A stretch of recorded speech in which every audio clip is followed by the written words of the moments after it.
So in the last video I hinted at a formula that would allow us to differentiate polynomials really quickly. Now I say the word differentiate, that's what it means to find a derivative of something. What is the derivative? Well, if I've got a function, I find the gradient function, I'm finding the derivative of the function. So say f of x is equal to axn. Well, f prime of x is going to equal, using this function at the top here, the limit as h approaches 0. That's easy. Now, wherever I see an x in this equation, I'm replacing it with x plus h. So I'm going to have a times x plus h to the n minus, likewise, wherever I see an x in this equation, I'm replacing it with x. Well, it's just going to be the same thing. And this is all divided by h. Our next line, we're just going to simply take a out to the front. So a multiplied by the lim of h approaches 0 of x plus h to the n minus x to the n over h. Now, if you don't understand binomial expansion, or if you've never heard of it, you might want to watch a video on that. I haven't got a tutorial on it, but there's plenty of them out there. We're going to be using quite complicated binomial expansion. So we now need to actually expand this bracket. To expand it, it's going to become x to the n plus, it's going to be n choose 1, but n choose 1 is just n, multiplied by x to the n minus 1, h to 1, making sure these powers add together to equal n, plus, we're then going to have nc2 x to the n minus 2, the 2's match up, h squared.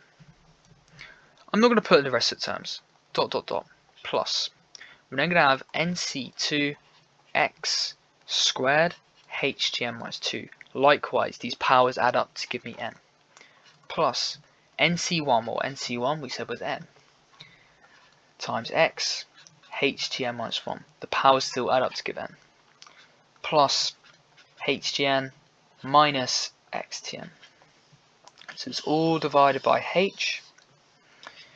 Now very quickly, what I can do is I can realise x to the n cancels, and when I've not got this x to the n anymore, the h's are going to cancel.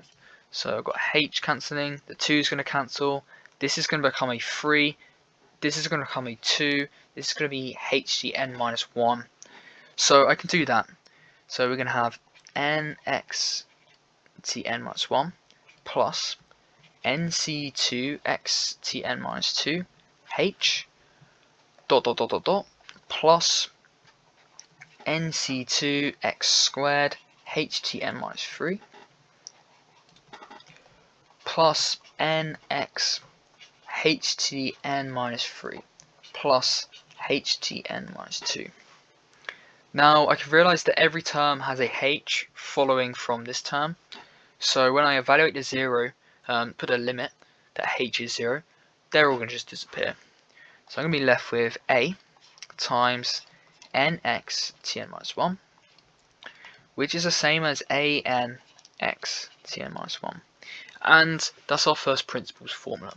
So if I have f of x equaling ax to the n, then f prime of x is going to equal an x to the n minus 1.